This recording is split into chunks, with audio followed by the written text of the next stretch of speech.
Hello friends, आज हम एक ऐसे प्लांट के बारे में बात करेंगे जो मोस्टली हर घर में पाया जाता है। सर्दियों का मौसम जब शुरू होता है तो हम देखेंगे हर किसी के घर में गेंदे का फूल आपको मिलता ही है। और ये गेंदे के फूल भी आजकल कई तरह की वैरायटियों में आते हैं, जैसे कि लाइट येलो कलर का है या डार्क ऑरेंजिस कलर में भी है, रेड और येलो कलर का भी है। येलो में भी 2-3 शेड इसके आते हैं जो देखने में बहुत ही खूबसूरत लगते हैं। आप इसे अपने गार्डन में लगा सकते हैं या फिर गमलों में भी लगा सकते हैं। तो बात करते हैं कि इसको लगाना कैसे है। जब आपका अगस्त का महीना होता है, उसमें आप बीज इसके जो गेंदे के सूखे हुए फूल होते हैं, उन्हें आप अपने गार्डन में या आप अगर गमले में लगा रहे हैं तो इन बीजों को फूल को तोड़ करके और आप इसे अपने गार्डन में फैला दीजिए। कम से कम 1 महीने का समय लगता है, उसके बाद इसकी छोटी-छोटी जो सैपलिंग है वो तैयार हो जाते हैं। फिर उनको अलग-अलग करके आप पूरे गार्डन में या गमलों में लगा सकते हैं। लेकिन जब गमले में लगा रहे हैं तो कम से कम 8 इंच के पॉट में एक प्लांट तो लगा ही दीजिए। लेकिन हाँ, इसको जब लगाएँगे, जब ये हमारी 6-7 इंच की कटिंग हो जाती है, तब आप इन पौधों में पिंचिंग कर दीजिए। जिससे कि क्या है कि ऊपर की जब 2-4 पत्तियाँ कट जाती हैं, तो ये पौधा जो है घना होने लगता है। और जब घना होगा तो बहुत सारी कलियाँ आएँगी और बहुत सारे फूल भी आएँगे। तो आपका पूरा गमला जो है फूलों से भरा हुआ रहेगा। दूसरी बात ये है कि जब आप इसे अपने गमले में या गार्डन में लगा रहे हैं, तो इस पौधे को धूप की बहुत ज़्यादा ज़रूरत होती है। जितनी ज़्यादा धूप मिलेगी, ये पौधा उतना ही ज़्यादा अच्छे से फ्लावरिंग करता है। तो आप अगर गार्डन में लगा रहे हैं, तो आपके गार्डन में जितनी धूप है उतनी ही मिलेगी। लेकिन अगर आप गमलों में लगा रहे हैं तो अपने गमलों को धूप में रख दीजिए, जिसके से आपको फ्लावरिंग अच्छी मिले।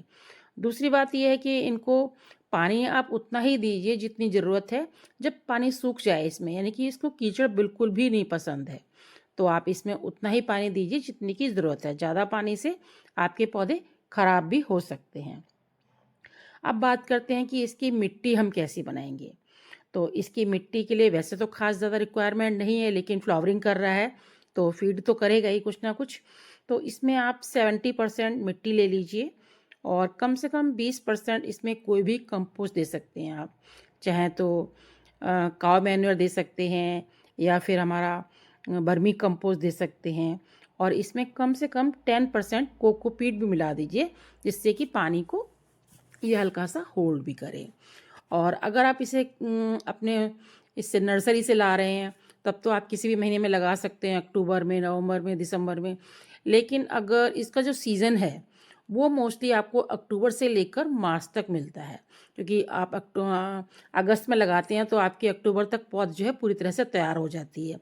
और नर्सरी से अगर आप छोटी पौध ला रहे हैं तो आप अक्टूबर में भी ला सकते हैं और इसे लगा दीजिए। सर्दियों का ये सीजनल फ्लावर है, सर्दियों भर खूब अच्छी सी फ्लावरिंग करता है ये। और इसको आप जो है जहाँ कहीं भी, ये आपने देखा होगा मोस्टली हमारे यहाँ खेतों में भी लगा होता है, लोग खेती भी बहुत अच्छे से करते हैं। वो इसलिए कि ये खेत में जो हमारे कीट पतंगे आते हैं, बीमारी फैलाने वाले जो कीट पतंगे आते हैं, उनको ये दूर रखता है। तो और मधुमक्खियों को बहुत अट्रैक्ट करता है। जब भी आप देखेंगे तो इसके आसपास जो हैं मधुमक्खियाँ हैं या तितलियाँ हैं, इसका रस लेने के लिए इसके पास में आती हैं। तो फ्रेंड्स, इस तरह से आप इसको अपने गार्डन में लगाएंगे तो ये आपके पूरे 4-6 महीने आपको अच्छी फ्लावरिंग देगा।